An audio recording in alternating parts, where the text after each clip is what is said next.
नमस्कार दोस्तों, stock market studies में फिर से एक बार आपको बहुत-बहुत स्वागत है। तो आज यहाँ पे मैं डिस्कशन करूँगा 2 कंपनीज़ के बारे में और ये दोनों कंपनी आज देखा जाए तो 40 टू 50% ऑलमोस्ट डिस्काउंट में चल रहा है। इसका मतलब 40 टू 50% शेयर क्रैश हो चुके हैं। तो अगर मैं टोटल क्रैश के बारे में बात करूँ तो बहुत ज़्यादा था। कंपनी अच्छा खासा रिकवरी भी किए। तो ओवरऑल हायर लेवल से ये जो रिकवरी लेवल है, इस लेवल तक देखा जाए तो 40 टू 50% का क्रैश देखने को मिला है। तो क्या इस कंपनी के ऊपर निवेश करना सही होगा? क्योंकि मुझे बहुत सारे दोस्तों ने कमेंट किया, सर इस दोनों कंपनी के बारे में एक डिटेल्स वीडियो बना के दीजिए। जहाँ पे हम लोगों को पता चले कि हाँ, इसमें निवेश करने से फ्यूचर में ग्रोथ होने का चांसेस है। तो ये वीडियो टोटली एजुकेशन पर्पस में होगा। आप सारे information as a education purpose में लेना। उसके बाद अगर आपको लगे कि हाँ, इस कंपनी के ऊपर सही में एक पॉजिटिविटी आपको मिलेगा और सही में इस कंपनी के ऊपर निवेश करना चाहिए, तो आप कुछ डिसीजन खुद के हिसाब से लीजिएगा। तो चलो देख लेते हैं आज के दोनों स्टॉक के बारे में। सबसे पहले मैं जिस कंपनी के बारे में डिस्कशन करूँगा, उसका नाम है ज़ोमैटो। आप सभी जानते हैं ज़ोमैटो आप घर बैठे किसी भी जगह पे बैठकर आप ऑनलाइन से कोई भी खाने का चीज़ ऑर्डर कर सकते हैं। तो ज़ोमैटो जो कंपनी है, सबसे पहले इस कंपनी का बिज़नेस मॉडल्स आपको समझना पड़ेगा। तो इस कंपनी का बिज़नेस मॉडल्स क्या है? देखिए ज़ोमैटो एक फूड डिलीवरी कंपनी है। देखिए बहुत सारे लोग मतलब ये सोचते हैं कि ये कंपनी एक फूड सर्विसेज कंपनी है। अभी फूड सर्विसेज कंपनी कौन-सा है, फूड डिलीवरी कौन-सा कंपनी कौन-सा है, वो जानना सबसे ज़्यादा ज़रूरी है। देखिए फूड डिलीवरी कंपनी वो होते हैं, जो दूसरों को कोई खाना ब मतलब बना हुआ खाना वो दूसरों को सर्व करते हैं और डिलीवरी करने का चार्जेस लेते हैं। उसको फूड डिलीवरी कंपनी बोलते हैं। और फूड सर्विसेज कंपनी कौन-सा है? जो खुद खाना बनाते हैं और उस खाने को डिलीवरी करते हैं। उसको फूड सर्विसेज कंपनी कहा जाता है। तो फूड डिलीवरी कंपनी इंडस्ट्रीज़ में ज़ोमैटो के अलावा और भी बहुत सारे कंपनीज़ हैं। जैसे 2 पॉपुलर कंपनी का नाम है स्विगी, उसके साथ-साथ डंज़ो। तो स्विगी एंड डंज़ो ये दोनों ही कंपनीज़ हैं, जो कंपनीज़ ज़ोमैटो का कॉम्पिटिटर है। तो ज़ोमैटो में फ्यूचर में कितना ग्रोथ पोटेंशियल है, जो फ्यूचर में इस कंपनी अच्छा खासा ग्रोथ दे सकते हैं, उसके बारे में चलो बात कर लेता हूँ।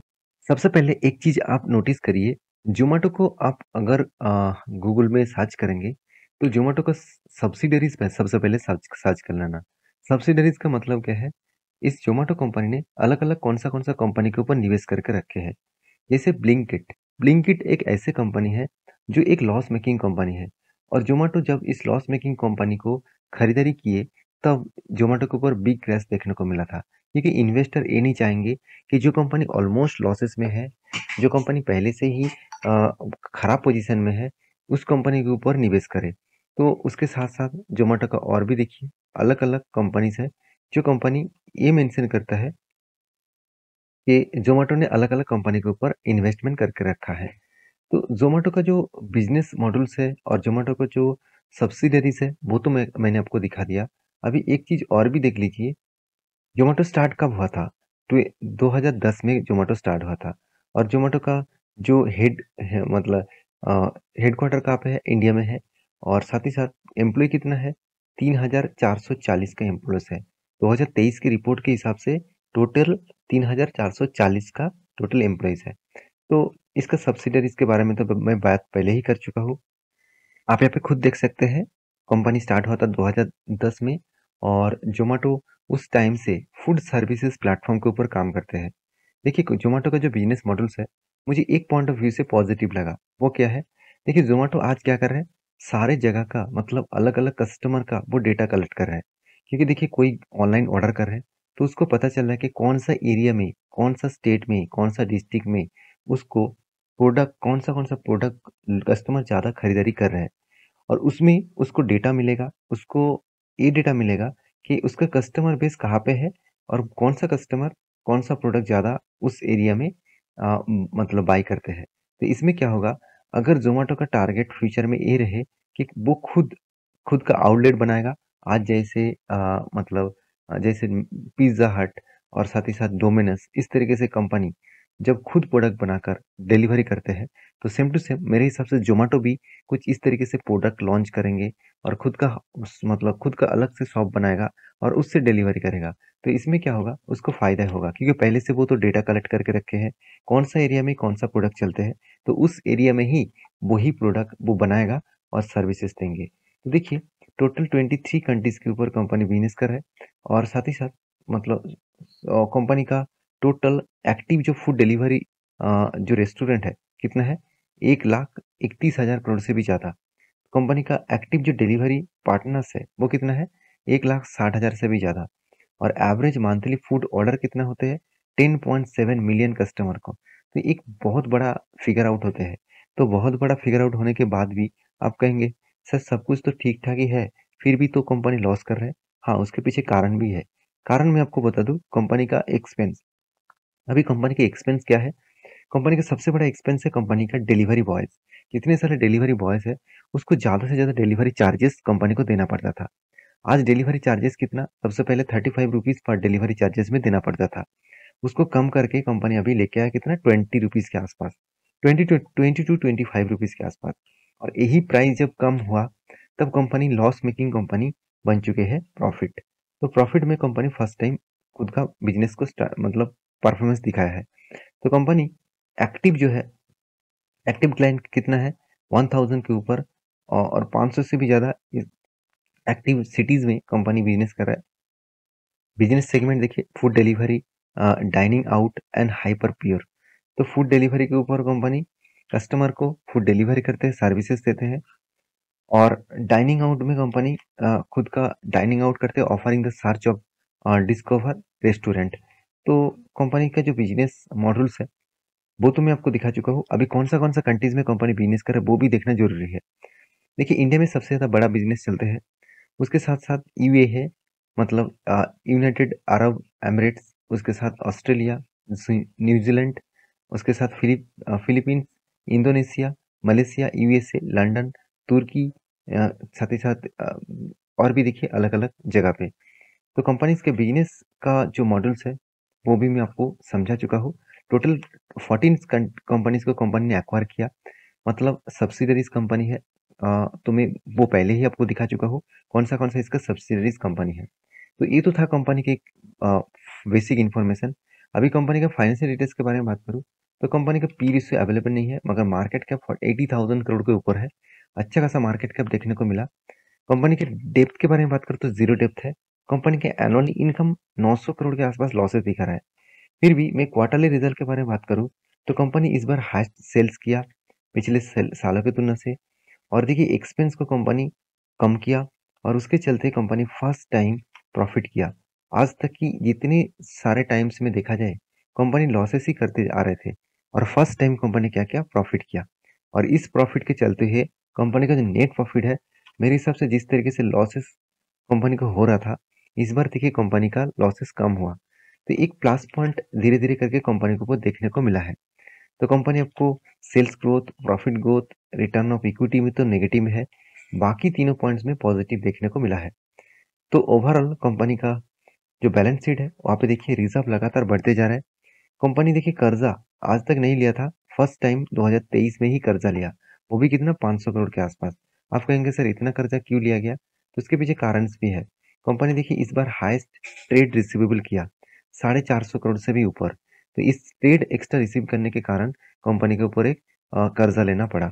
तो क्योंकि कंपनी का तो नेट प्रॉफिट कुछ भी नहीं था, तो प्रॉफिट ना होने के कारण कंपनी का हाथ में तो पैसा नहीं था, तो इसलिए कंपनी क्या किया? कर्जा ले लिया। एज़ ए इन्वेस्टर के बारे में बात करूँ तो ध्यान से देखेंगे, जब कंपनी के ऊपर धीरे-धीरे करके कुछ थिंकिंग को पॉजिटिव हुआ, प्रॉफिट में जर्नी आया, तो देखिए एफआईएस ने क्या किया, खुद का होल्डिंग जो 10% था, उसको बढ़ाकर कर दिया 54%। डीएस के पास भी होल्डिंग इंक्रीज़ हुआ और पब्लिक के पास जो ज़्यादा होल्डिंग्स था, वो कम हो चुके हैं। तो ओवरऑल इस कंपनी के चार्ट पैटर्न्स के बारे में बात करूँ तो मंथली चार्ट में आपको दिखा दूँ। देखिए कंपनी का हाई कहाँ पे था? कंपनी का हाई था अराउंड अराउंड ₹170 के आसपास और कंपनी करंट जो प्राइस है वो करीबन ₹100 के आसपास चल रहा है। तो सोचिए कंपनी अगर इस लेवल को जिस तरीके से लेवल को ब्रेकआउट करके कंपनी ऊपर जा रहा है, मेरे हिसाब से इज़िली इस हायर लेवल तक जा सकते हैं। 140 का लेवल्स कंपनी अचीव कर सकते हैं। तो अभी फ़िलहाल के लिए इस कंपनी के ऊपर अ, स्टडी करिए, उसके बाद काम करिए। नेक्स्ट जो कंपनी जिसके बारे में बात करूँ, उसका नाम है पेटीएम, जिसको 197 कम्युनिकेशन लिमिटेड बोला जाता है। देखिए इस कंपनी के भी मार्केट कैप बहुत ज़्यादा है, 54,000 करोड़ के आसपास है। ऐसे कोई छोटा-मोटा कंपनी नहीं है। फिर भी इस कंपनी के ऊपर जो नेगेटिविटी है, वो मैं आपके साथ शेयर करूँगा। सबसे पहले इस कंपनी के डिटेल्स देख लेते हैं। देखिए कंपनी स्टार्ट हुआ था 2000 से, और पेटीएम जब मार्केट में आया, मतलब यूपीआई सिस्टम जो मार्केट में आया और पेटीएम ने जो लेके आया, तो उसके बाद देखिए फ़ोन पे, गूगल पे और भी देखिए व्हाट्सएप में भी पेमेंट सिस्टम, तो बहुत सारे payment system, payment gateway market में आया। और बैंकिंग भी देखिए, जो यूपीआई सिस्टम में पेमेंट करने का जो सॉल्यूशंस था, वो इस तरीके से कंपनी को देखकर ही किया। तो पेटीएम एक पुराना कंपनी है मेरे हिसाब से, और इसका बिजनेस मॉडल्स कुछ इस तरीके से है। वो मतलब कस्टमर को सर्विसेज देते हैं कि आप अकाउंट के थ्रू पेमेंट करिए और आपको कोई भी चार्जेस नहीं कटेगा। और इस चार्जेस ना कटने के पीछे कंपनी का ही लॉसेस देखने को मिला है। क्योंकि देखिए कंपनी का, मान के चलिए आज आप डेबिट कार्ड से कोई कैश विथड्रॉ करते हैं, तो आपको ईयरली एक चार्जेस देना पड़ता है। क्रेडिट कार्ड से करते हैं तो उसके लिए अलग चार्जेस है। मगर कोई भी यूपीआई से आप पेमेंट कर रहे हैं, तो उसके लिए कोई चार्जेस नहीं लिया जा रहा है। तो ये जो चार्जेस ना लेने का कारण कंपनी के ऊपर क्या हुआ, बिग बिग लॉसेस देखने को मिला। क्योंकि कंपनी का रेवेन्यू जनरेट नहीं हो रहा था, कंपनी का उल्टा लॉसेस हो रहा था। तो आप कहेंगे सर, तो क्या कंपनी लॉसेस में खुद के बिजनेस को चला रहे थे? बिल्कुल भी नहीं। जो बैंक से वो ट्रांजैक्शन होता था, उसका अमाउंट बैंक से वो कमीशन के हिसाब से मिलता था। कस्टमर से कोई भी चार्जेस नहीं करता था। आज फिलहाल के लिए देखा जाए तो कस्टमर के ऊपर भी चार्जेस करना शुरू कर दिया। जैसे आप फ़ोन के रिचार्ज करेंगे, साथ ही साथ देखेंगे आप कोई भी पेमेंट्स करेंगे, तो उसके लिए एक्स्ट्रा चार्जेस आपको देना पड़ेगा। फ़ोन पे, गूगल, मतलब फ़ोन पे, साथ ही साथ आप पेटीएम को भी देना पड़ता है। तो आज गूगल पे चार्जेस क्यों नहीं किया, उसके पीछे एक अलग कारण है, वो मैं यहाँ पे आपको डिस्कस नहीं करूँगा। तो यहाँ पे देख सकते हैं 97 कम्युनिकेशन लिमिटेड जो है, Indian leading digital ecosystem and consumer as well as merchant company है। तो कंपनी देखिए, कंपनी बता रहा है 2021 के रिपोर्ट के हिसाब से company has a 333 million plus clients है, और उसके साथ 21 million registered merchant to whom the offer payment services. तो मतलब इतने क्लाइंट तो उसके साथ जुड़े हैं, उसमें से 21 मिलियन रजिस्टर्ड क्लाइंट है जो पेटीएम के माध्यम से काम करते हैं। तो देखिए बहुत सारे लोग पेटीएम तो ओपन तो किया, दो एक बार उसके उसके माध्यम से पेमेंट किया, उसके बाद वो गेटवे यूज़ नहीं कर रहा है। तो देखिए India largest digital ecosystem platform है। इस तरीके से कुछ डेटा यहाँ पे दिया गया है। कंपनी के जो रेवेन्यूज है आप देखेंगे, तो पेमेंट एंड फाइनेंशियल सर्विसेज के ऊपर कंपनी 78% रेवेन्यूज कमा रहा है। साथ ही साथ कॉमर्स एंड क्लाउड सर्विसेज के ऊपर 22%। देखिए पेटीएम ने पेटीएम बैंक भी लॉन्च किया, साथ ही साथ स्टॉक मार्केट में स्टॉक ब्रोकिंग के हिसाब से भी खुद के बिजनेस को स्टार्ट किया। देखिए सारे बिजनेस के ऊपर कंपनी एंट्री हो रहा है जो फाइनेंशियल के ऊपर है। तो कंपनीज के जो बिजनेस मॉडल्स है आप देखेंगे, फाइनेंशियल सर्विसेज, इसके ऊपर भी कंपनी काम कर रहा है, जहाँ पे आप देखेंगे कि मोबाइल बैंकिंग, साथ ही साथ यहाँ पे देख सकते हैं lending, insurance and wealth management. Wealth management का मतलब क्या है, स्टॉक ब्रोकिंग और म्यूचुअल फंड आप पेटीएम के माध्यम से भी कर सकते हैं। तो यहाँ पे आप खुद ही देख सकते हैं, कंपनी यहाँ पे ये भी बताया, Paytm gateway and convention fees जो है डिजिटल बैंकिंग के ऊपर लेते हैं। साथ ही साथ searching and collection fees from NBFC banks, मतलब एनबीएफसी और बैंक्स के माध्यम से वो पैसा कमाते हैं।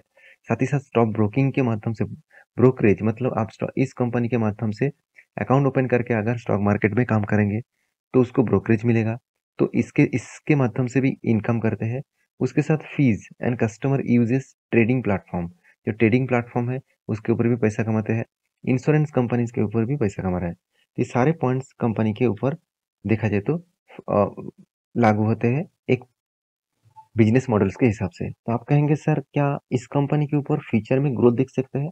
देखिए आप सभी जानते हैं, करीबन 11 देशों के साथ इंडियन गवर्नमेंट ने कोलैबोरेट किया कि यूपीआई ट्रांजैक्शन के माध्यम से वो पेमेंट सिस्टम गेटवे को चालू किया। तो यूपीआई माध्यम के साथ अगर काम करेंगे बाकी वर्ल्ड के बाकी कंट्रीज, तो मेरे हिसाब से डायरेक्टली फायदा इंडिया का होगा। और अगर पेटीएम जैसे कंपनी इस सेक्टर के ऊपर काम तेज़ी से करे और उसके ऊपर ध्यान दे, तो ऑब्वियसली पेटीएम को फ़ायदा हो सकता है। फिर भी मैं कहूँगा इस प्लेटफ़ॉर्म में पेटीएम अकेला नहीं है, फ़ोनपे है, गूगल पे है, व्हाट्सएप पे है, तो अलग-अलग कंपनीज़ इस फ़ील्ड में उतर चुके हैं। अभी रही बात कंपनी के परफ़ॉर्मेंस के बारे में, कंपनी तो ज़ीरो डेब्ट कंपनी है, मगर इनकम में बहुत बड़ा लॉसेस देखने को मिला। तो कितना लॉसेस है? अगर मैं क्वार्टरली रिज़ल्ट के बारे में बात करूँ, ऐसे नहीं कि कंपनी का सेल्स नहीं हो रहा है, सेल्स तो हो रहा है, कंपनी का सेल्स से कई गुना ज़्यादा एक्सपेंस हो रहा है।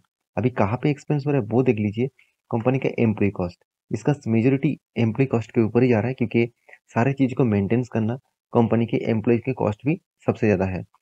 तो कंपनीज़ के नेट प्रॉफिट के बारे में बात करूँ, तो प्रॉफिट तो आज तक नहीं दिखा, कंटीन्यूअसली लॉस होता दिखा।